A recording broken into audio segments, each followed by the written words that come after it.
Hello students, आज हमारे lecture का टॉपिक है इंटरपोलेशन यानी अंतर्गणन।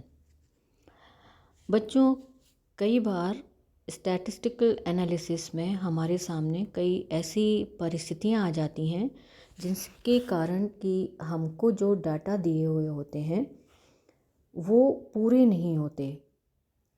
बहुत सारे कारण ऐसे होते हैं जिनके कारण कि उनकी जो वैल्यूज़ हैं वो कैलकुलेट नहीं हो पाते हैं। तो इंटरपोलेशन में हम ऐसी मेथडोलॉजी का प्रयोग करते हैं जिसके कारण कि जो अननोन डाटा हैं या जो वैल्यूज़ हमें मिले नहीं हैं हम उनकी कैलकुलेशन कर सकें। So the interpolation is the process of estimating unknown values that fall between known values। इसकी कुछ मान्यताएं हैं, कुछ assumptions हैं, और वो assumptions क्या हैं? नो सडन और वायलेंट फ्लक्चुएशंस, यानी किसी भी तरह के कोई आकस्मिक उतार चढ़ाव नहीं होने चाहिए। इसमें ये मान लिया जाता है कि जो भी हमको टाइम पीरियड दिया हुआ है उसमें डाटा में किसी भी तरह की बहुत ज़्यादा वृद्धि, अचानक वृद्धि या अचानक बहुत ज़्यादा कमी नहीं हुई हो। और दूसरा है रेगुलरिटी और यूनिफॉर्मिटी इन चेंजेस, यानी परिवर्तनों में एक रूपता होनी चाहिए, एक नियमितता होनी चाहिए। यानी ये माना जाता है कि जो भी टाइम पीरियड हमको दिया हुआ है उसमें जो भी डाटा है उनमें लगभग बहुत ही रेगुलर चेंजेस होते रहे हों, या जो भी वृद्धि या कमी की जो रेट है, जो दर है, वो लगभग एक समान रहनी चाहिए। इंटरपोलेशन के लिए या अननोन वैल्यूज़ मालूम करने के लिए there are two methods. Number 1 direct binomial expansion method and number 2 Newton's method of advancing differences। तो सबसे पहले हम डायरेक्ट बाइनोमियल एक्सपेंशन मेथड के बारे में पढ़ेंगे। अब सवाल ये उठता है कि जो डायरेक्ट बाइनोमियल एक्सपेंशन मेथड है उसका प्रयोग कब किया जाता है या कब करना चाहिए। इसके लिए दो शर्तें पूरी होनी बहुत ज़रूरी हैं। नंबर 1, जो इंडिपेंडेंट वेरिएबल हैं, इंडिपेंडेंट वेरिएबल जिसको कि हमने x माना है, इंडिपेंडेंट वेरिएबल्स बढ़ता है या घटता है एट द सेम रेट, जैसे 90, 92, 94, 96, 98। ठीक है, यानी 2-2 साल का डिफरेंस है। सो सिस्टमेटिकली ये बढ़ता या घटता है। सो यहाँ पर हम अरेंज जो नंबर है वो हम सिस्टमेटिकली अरेंज कर देते हैं, और यहाँ पे ये इक्वी डिस्टेंट वाली सीरीज़ होती है। और इसके लिए हमारा फॉर्मूला ये हम इंडिकेट करते हैं, इस फॉर्मूले को डेल्टा n0। n जो है वो y के ज्ञात मूल्यों की संख्या होती है, यानी जितने वैल्यूज़ हमें नोन हैं, जितने वैल्यूज़ हमें मालूम है उनका नंबर होता है। और ज्ञात मूल्यों की संख्या के अनुरूप हम जो लीडिंग जो डिफरेंस है उसको हम ज़ीरो मानते हुए हम उसका एक्सपेंशन करते हैं। जैसे मान लीजिए ये हमको फॉर्मूला है डेल्टा n0 = y-1n। अब हमारा जो फॉर्मूला है हम किस तरह से उसको फॉर्म करते हैं, किस तरह से उसको फ्रेम करते हैं। सो yn यानी कितने हमारे मूल्य नोन हैं। यदि 4 मूल्य, यदि हमको 4 संख्याएं मालूम हैं तो हम y⁴ कर देंगे। यदि 3 मालूम है तो हम 3 लिखेंगे, यदि 5 मालूम है तो हम 5 लिखेंगे। तो इस तरह से y5 हो जाएगा और y4 हो जाएगा, ये 4 वैल्यूज़ नोन। और यदि 3 वैल्यूज़ नोन है तो y3 हो जाएगा। तो n जो है वो ज्ञात मूल्यों की संख्या होती है, यानी जितनी वैल्यूज़ हमको मालूम होती है। इसी तरह से yn माइनस दूसरा क्या है n क्या है? ज्ञात मूल्यों की संख्या। यदि 4 हमको वैल्यूज़ मालूम है तो ये फॉर्मूला कैसे फॉर्म होता है, ये देखिए वाई एन, यदि हमको एन जो है वो 4 है तो हम यहाँ पे वाई एन लिखते हैं, तो ये हो जाएगा y 4 minus n, n is 4, y n minus 1 यानी 4 माइनस 1 प्लस, और इसमें ये ध्यान रखना है कि एक बार माइनस प्लस फिर माइनस प्लस, इस तरह से हम इसको फ्रेम करते हैं, इसका फॉर्मूला रखते हैं।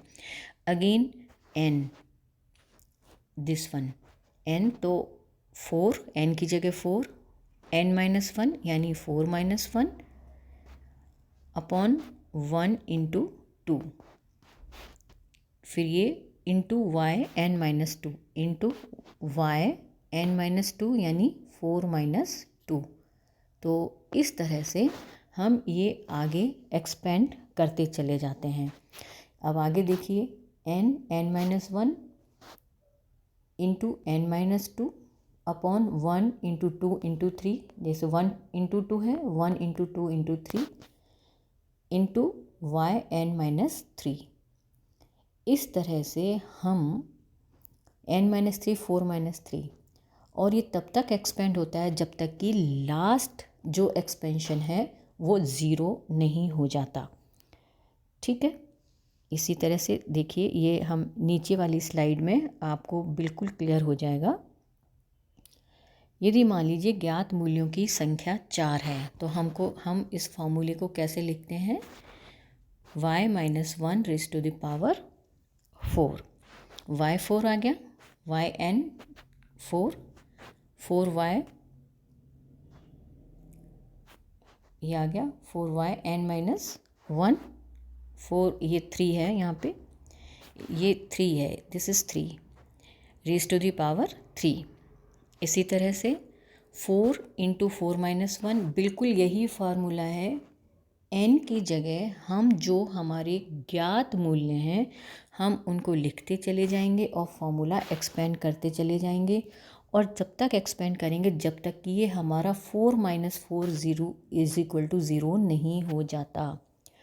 यदि 5 नॉन वैल्यूज़ हैं तो ये तब तक एक्सपेंड होगा जब तक कि यहाँ पे y5 minus 5 is equal to 0 नहीं हो जाता। यदि 6 हैं तो y6 minus 6 is equal to 0 नहीं हो जाता। तो इस तरह से ये हम एक्सपेंशन फार्मूले का करते हैं।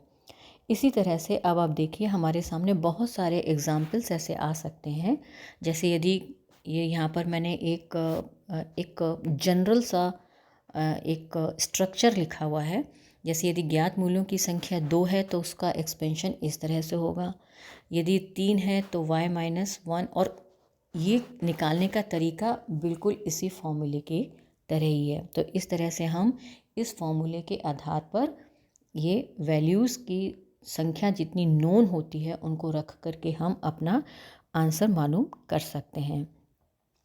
नाउ अब हम इसको एक न्यूमेरिकल एग्जाम्पल की सहायता से समझ सकते हैं। मान लीजिए हमको ये वैल्यूज़ दिए हुए हैं, ये ईयर दिए हुए हैं 1951, 52, 51, 61, 71, 81 एंड 91।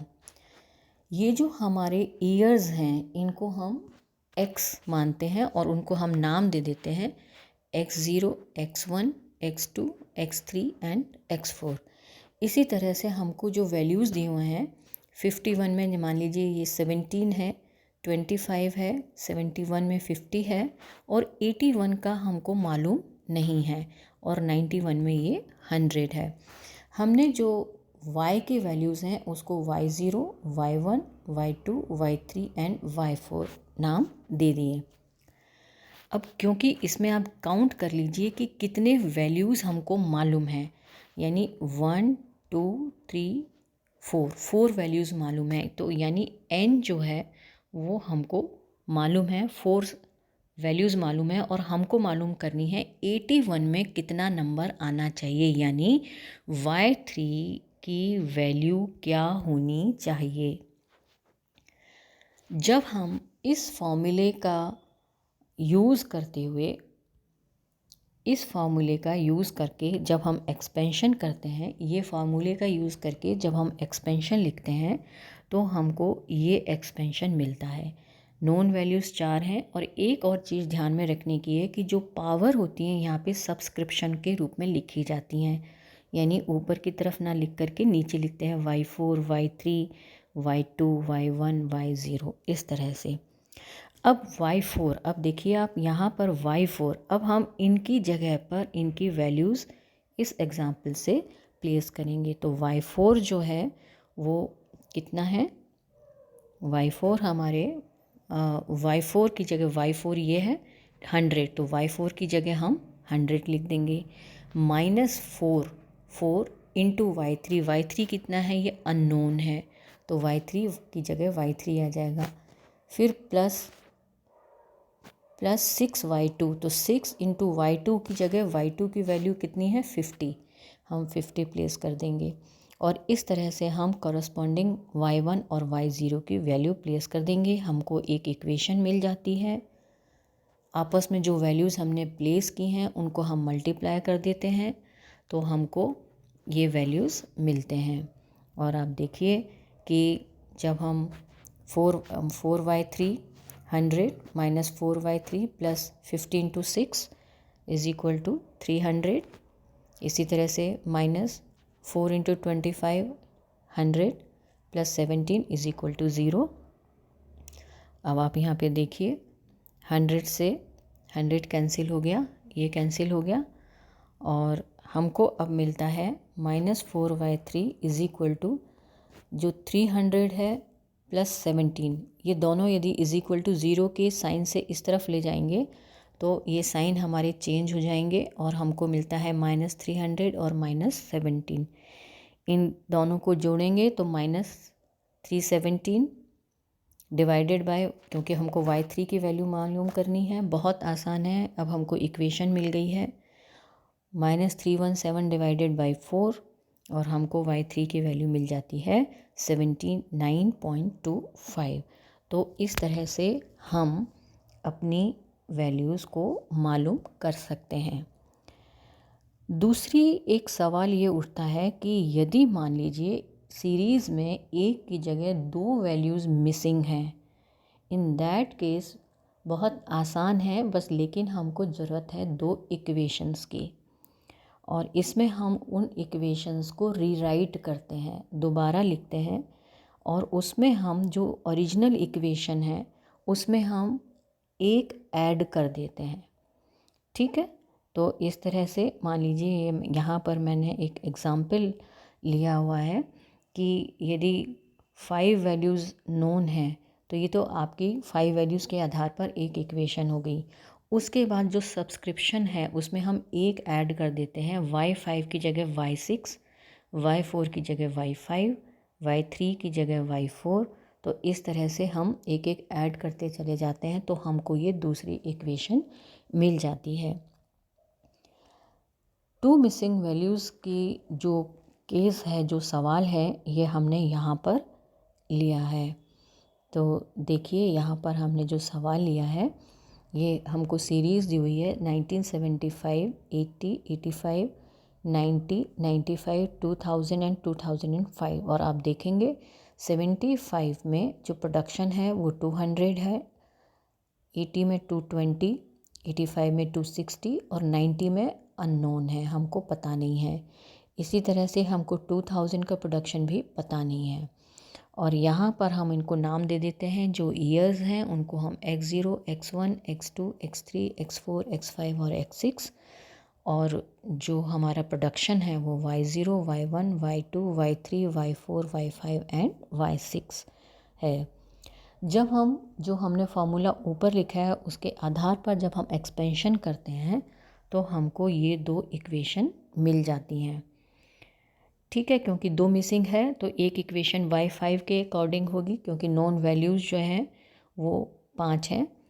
तो एक इक्वेशन एक्सपेंशन के आधार पर हमको मिल जाती है और सब्सक्रिप्शन के रूप में हम एक ऐड कर देंगे तो हमको नीचे वाली इक्वेशन मालूम हो जाती है और हम इनमें कॉरस्पॉन्डिंग वैल्यूज़ को प्लेस कर देते हैं तो हमको हमारे ये वैल्यूज़ इस तरह से मिलते चले जाते हैं। तो हमको जब हम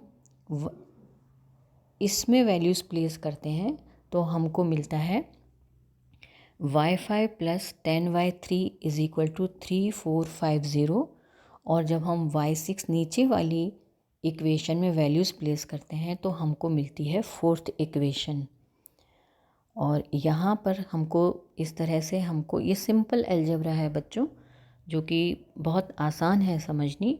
और यहाँ पर आप देखिए जब हमने एक साथ इन दोनों इक्वेशंस को रखा तो आप देखिए 10y3 से ये दोनों कैंसिल हो जाते हैं। और -5y5 में से यदि हमने y5 की वैल्यू a के बराबर होती है तो इसको जब हमने माइनस किया तो हमको मिलता है -4y5 इज़ इक्वल टू, इसमें से 5010 में से 3450 जब माइनस करते हैं तो माइनस के 1560 मिलते हैं। और y5 की वैल्यू हमको मिलती है 1560 डिवाइडेड बाय 4 और हमको मिलता है 390। जब हमको एक बार y5 की वैल्यू मिल जाती है 390 तो y5 की वैल्यू को हम अपनी इक्वेशन 3 में रखते हैं, ये वाली इक्वेशन में रखते हैं, यानी y5 की जगह अब हम 390 रख देते हैं। 390 प्लस 10y3, y5 की वैल्यू अब हमको मिल गई है 390 plus 10y3 is equal to 3450। तो इस तरह से आप देखिए यहाँ पर यही वैल्यू लिखी हुई है। और y3 की वैल्यू मालूम करने के लिए 3450 में से माइनस कर देते हैं 390 तो हमको मिलता है 3060। एंड y3 की वैल्यू मालूम करने के लिए उसको जब 10 से भाग लगाते हैं तो हमको मिलता है 306। तो इस तरह से हमको y5 और y3, तो यानी y5 हमको मिलता है 390 और y3 जो है वो हमको मिलता है 306। तो इस तरह से जब टू वैल्यूज़ मिसिंग होती हैं तो हम इस एक्सपेंशन के द्वारा, बाइनोमियल एक्सपेंशन के द्वारा हम आसानी से वैल्यूज़ मालूम कर सकते हैं। नेक्स्ट टाइम पर हम इसी का एक दूसरा और मेथड यूज़ करेंगे। Thank you very much.